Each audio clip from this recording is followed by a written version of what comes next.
886677. ABC.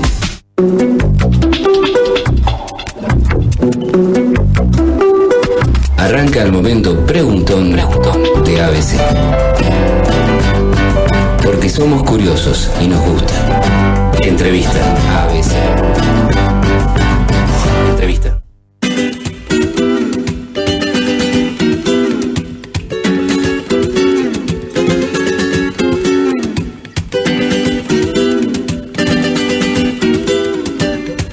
Y le vamos a dar la bienvenida al doctor Pablo Lorenzano, licenciado en filosofía, doctor en filosofía. Su línea de especialización y de investigación, entre otras, tiene que ver con la filosofía y la historia de la ciencia. Pertenece a la Universidad Nacional de Quilmes, con distintas participaciones en universidades nacionales. Pablo, ¿qué tal? Bienvenido a Radio Universidad de Rosario. ¿Qué tal? Muy buenas. Muchas gracias por la invitación. Bueno, un gusto y agradecerte estos minutos. Bueno, quiero que nos ayudes a pensar o a reflexionar respecto a este aporte que le puede hacer la filosofía a la ciencia. Nosotros solemos tratar temas de ciencia, solemos hablar con científicos, solemos intentar meternos y especialmente darle difusión a todo lo que pasa en el mundo científico. En este último tiempo ha habido también una buena intención en ese sentido, ¿no? Ha habido buenos referentes, buenos divulgadores respecto a eso, pero la filosofía también tiene para aportar, y es un poco la mirada en la que vos trabajás. Sí, así es. La idea, es pensar filosóficamente sobre la ciencia. Esto lo que quiere decir, entre otras cosas, es aportar claridad en el vocabulario que permita analizarla. Entonces uno lo que haría sería proponer ciertos tipos de conceptos, idealmente que sean formalmente precisos y materialmente adecuados. Uh-huh. Y estos conceptos son, algunos que de hecho los propios científicos utilizan en su propia práctica. Por ejemplo, los científicos hablan acerca de sus conceptos, o sea, conceptos científicos, hablan acerca de las hipótesis que formulan, del modo en que ponen a prueba o contrastan estas hipótesis, cuando elaboran modelos, por ejemplo, o proponen teorías para entender mejor el mundo que nos rodea. Uh-huh.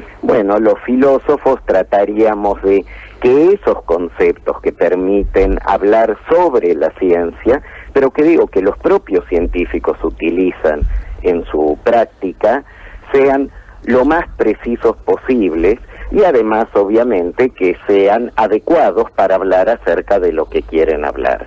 Y de este modo poder entender, de un modo análogo a como los científicos pretenden entender el mundo que nos rodea, uh-huh. Nosotros trataríamos de entender mejor ese mundo tan fascinante que es el mundo de la ciencia. Pablo, Claudio, sí, te habla ahora. ¿Qué ¿Cómo tal? estás? Muy buenas.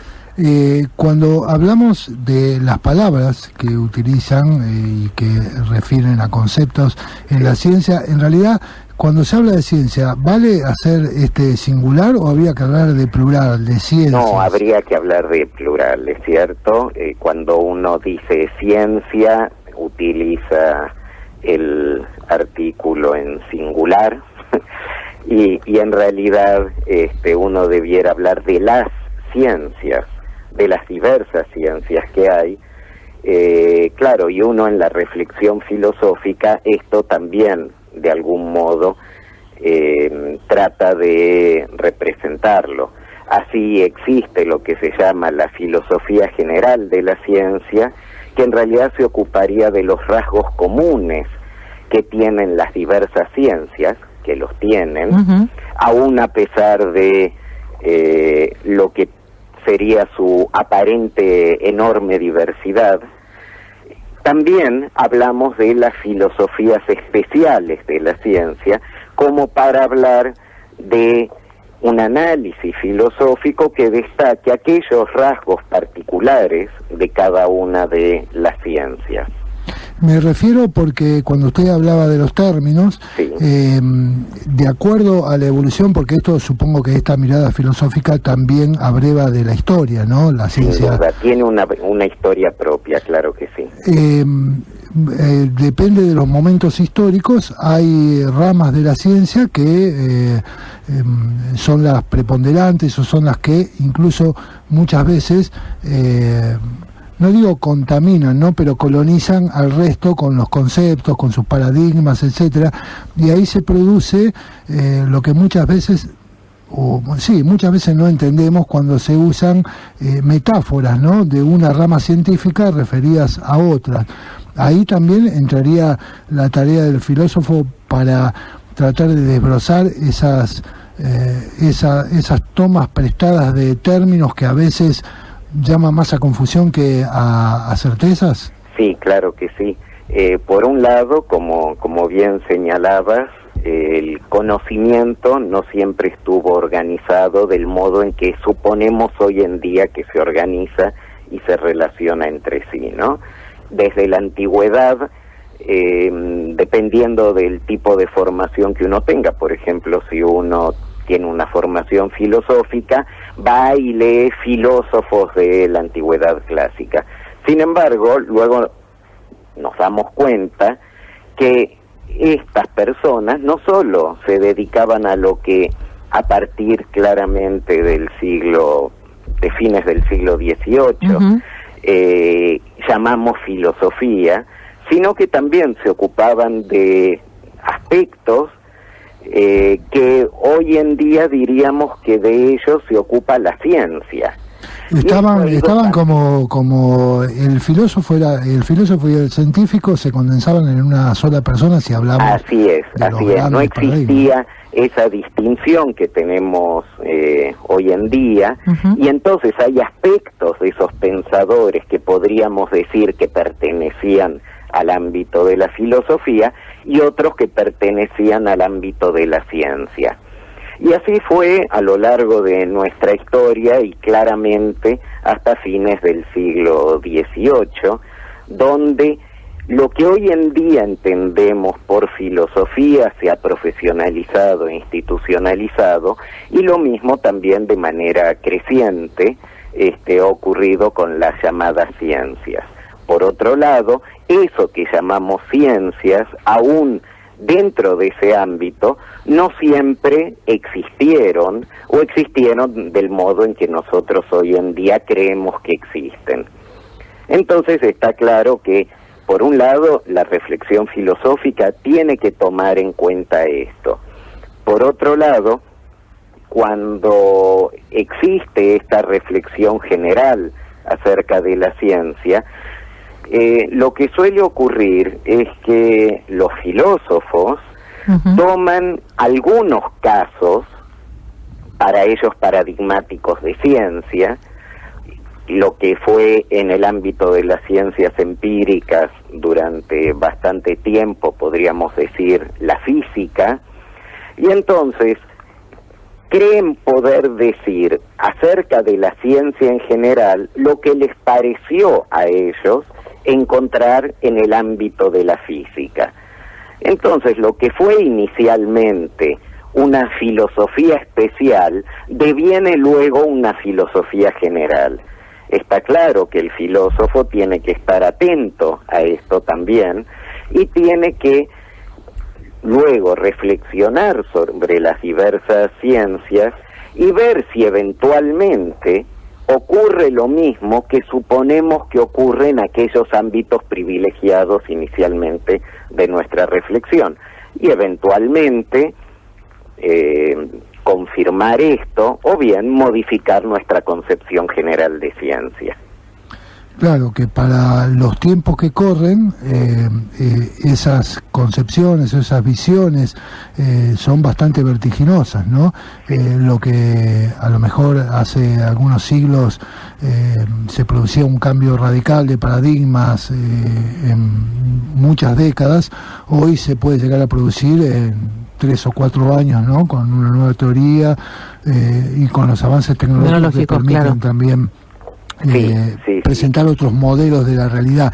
Y hablando de modelos de la realidad, en esta diferencia que se puede hacer entre la actividad de un filósofo y del científico, ¿tiene algo que ver la búsqueda o el concepto, si es que existe y está obviamente atravesado por las diferentes concepciones de la verdad?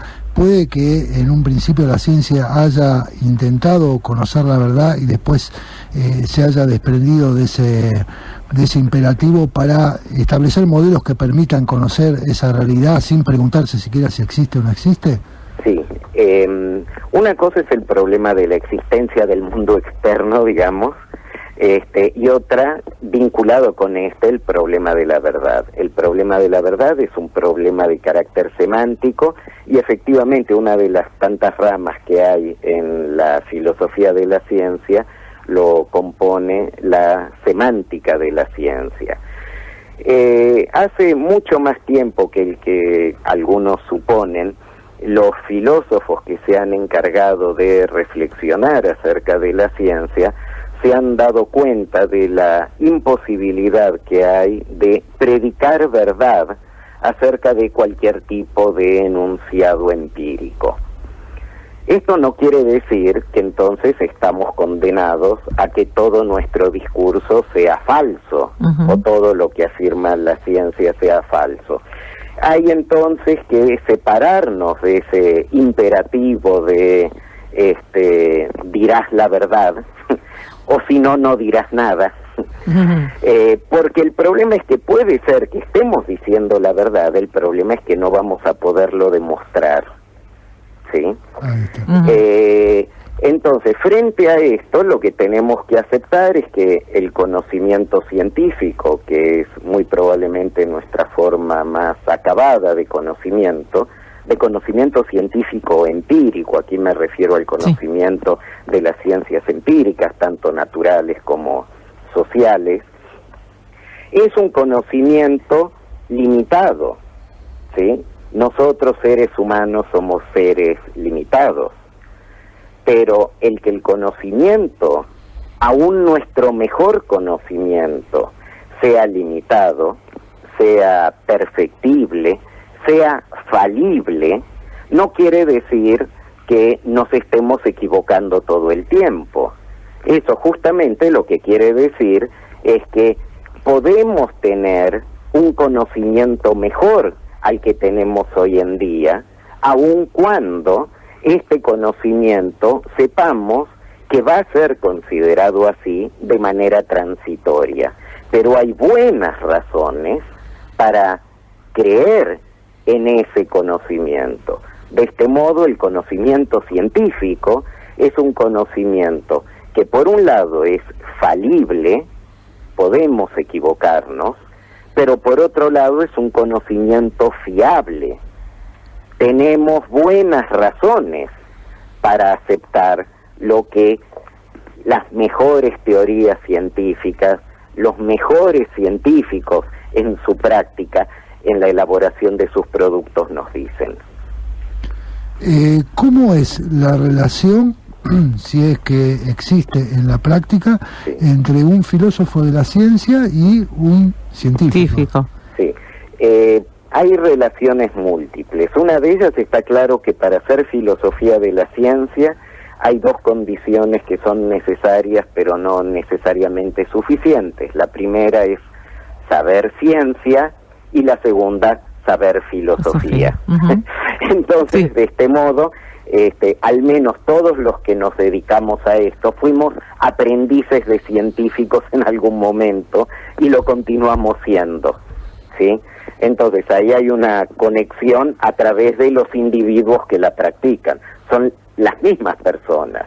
Por otro lado, algunos decidimos dedicarnos profesionalmente a alguna cosa y no a la otra. Ahí empieza a haber una diferencia. Pero esto ocurre permanentemente, que hay algo así como científicos que se pasan al ámbito de la reflexión sistemática filosófica sobre su práctica y sus productos, o bien filósofos que reflexionan sobre las diversas prácticas de y otros productos científicos. Ahí hay una conexión. Por otro lado, diría lo siguiente: si efectivamente, y yo diría que sí, los científicos utilizan también vocabulario para hablar acerca de la ciencia, y eso mismo no son términos técnicos de la ciencia en las que ellos están trabajando, sino que provienen, por ejemplo, del campo de la filosofía, ahí hay otra vinculación clara. Cuando un químico, por ejemplo, habla acerca de teorías químicas, modelos químicos o paradigmas en química, está claro que ahí el término o el correspondiente concepto no es un concepto de la química, no es susceptible de análisis químico, pero sí de análisis filosófico. Entonces los científicos echan mano, a veces consciente, a veces inconscientemente, de cierto vocabulario que es tratado de manera sistemática, en este caso por filósofos. Y por último diría, sí. yo no sé si queda tiempo para Sí, decirlo, sí, pero sí. bueno, yo diría también que una de las tareas del filósofo de la ciencia no es solo analizar filosóficamente a los productos científicos, sino también a las diversas prácticas. Y una de las cosas entonces que hace el filósofo de la ciencia es tratar de explicitar las reglas, normas o convenciones que rigen la propia actividad científica, la propia práctica científica. Cuando esto es así, en realidad la filosofía de la ciencia se encuentra respecto de la ciencia en una relación análoga a la que tiene la lingüística con el habla nuestro cotidiano, ¿sí? Obviamente nosotros hablamos, las niñas sobre todo lo hacen más tempranamente, al menos a partir de los 2 años, y uno deviene en un hablante competente. Pero esto uno lo hace aún antes de recibir instrucción en la escuela y de tener nociones elementales de gramática o luego inclusive de lingüística. Pero eso no quiere decir que cuando nosotros estemos utilizando incorrectamente el lenguaje, no pueda haber correctivos gracias a justamente que existen esas reglas gramaticales o reglas de la lingüística en algún momento explicitadas. Lo mismo ocurre en el campo de la ciencia. Mientras no haya problema, los científicos siguen con su propia práctica. Pero eso no quiere decir que eventualmente, si llegaran a tener dificultades en dicha práctica, no pudieran nuevamente echarle un ojo a qué es lo que dicen los filósofos acerca de cuál sería ese modo de practicar correcta o adecuadamente lo que ellos hacen. ¿Se entiende? Sí. Sí, supongo que las preocupaciones ya está claro que no hay una división estricta, ¿no? Pero para simplificar un poco, las preocupaciones de los científicos en estos momentos particulares deben ser mayores, por un lado, por la fragmentación de campos de conocimiento y de prácticas que se ha dado con el avance, a su vez también del conocimiento, mucho conocimiento acumulado, hay que centrarse en una pequeña porción del mismo para poder avanzar, y la necesidad consecuente de volver a totalizar, ¿no? Digamos, ese conocimiento en un todo. Supongo que debe ser una inquietud que debe llevar a los científicos a el auxilio o en todo caso la colaboración de los filósofos, y la otra es ciertas nuevas o relativamente nuevas teorías, como estoy pensando en física o mecánica cuántica o la propia teoría de la relatividad, ¿no producen también ahí una suerte de inquietud respecto a que se alejan de las percepciones cotidianas, del sentido común, y ahí la reflexión se vuelve más imperiosa? Sí, claro, en los dos aspectos. Por un lado, efectivamente, a lo largo de la historia, los desarrollos científicos han motivado también una nueva reflexión filosófica, ¿sí? Y eso a comienzos del siglo XX, en el ámbito de la física, por mencionar sin duda ocupan un papel central la teoría de la relatividad y la cuántica. Pero por otro lado, también es cierto, como mencionabas, que frente a esa enorme diversidad y especialización que se hace en el ámbito de la ciencia, y justamente esa especialización es la que nos permite profundizar en ciertos aspectos, nos hace perder de vista qué vínculos tiene eso que nosotros estamos haciendo con otras prácticas y productos científicos. Y esto es algo para lo cual la filosofía de la ciencia, para el análisis entonces de las relaciones interteóricas, tanto específicas en el nivel de los conceptos, y con esto vuelvo a una de las preguntas iniciales, como en el de el pensar grandes áreas de conocimiento o bien estructuras de manera general, teorías, o bien inclusive hasta disciplinas, y de ahí la disciplinariedad, ¿sí? Para ello también el filósofo proporciona herramientas conceptuales de análisis. Bien. Pablo, estoy recorriendo tu blog. Sí. Pudimos ver un poco de material, lo vamos a compartir con la gente. Podemos darlo, ¿verdad? Para que... Sí, claro que sí, es todo material público. Además, yo soy profesor, como ustedes dijeron, de una universidad nacional, pública, en la que no he caído, sino que he elegido conscientemente. Estás feliz de participar, de pertenecer. Así es. Feliz de pertenecer. Sí, y además también soy investigador del CONICET, y todas mis investigaciones están volcadas acá, porque acá hay muchísimo trabajo en la página, en el blog. Desde ya queda claro que hay muchísima dedicación. Bien, recordemos, tu nombre es Pablo Lorenzano, y el blog repasa tu nombre, plorenzano.wordpress.com. Ahí aparece toda la información. También sos autor del libro Filosofía de la Ciencia, editado por la Universidad de Quilmes en el 2004. Ahí también hay material y la posibilidad de descargar todo este material en forma gratuita. Así que ahí lo recordamos para la gente. Perfecto, muchísimas gracias. Y antes de despedirte, porque mencionaste el tema de estamos en una radio de una universidad pública, la de Rosario, y vos te referiste a la de Quilmes, donde te desempeñás, y que te formaste también en otras universidades públicas, pero del exterior. Sí. Del exterior. ¿Cómo ves la situación de la investigación y de la educación superior en Argentina en este particular momento? Sí, en general mi impresión vuelve a ser la de otros años, en que uno se sorprende cómo hay cantidad de gente interesada e interesante, y que trata de hacer todo lo que puede y quiere, y para lo cual está capacitado, a pesar de las condiciones y no gracias a ellas.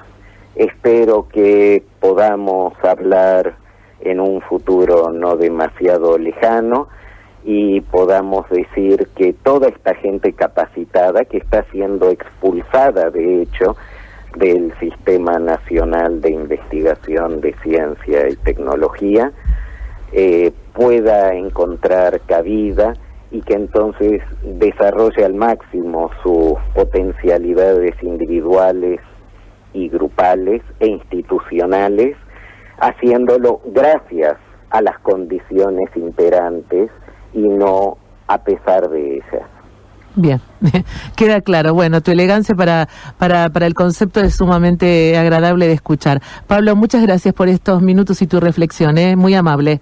De nada, fue un placer. Igualmente para nosotros, hasta luego. Hasta luego. El doctor Pablo Lorenzano, filósofo, como ustedes escuchaban.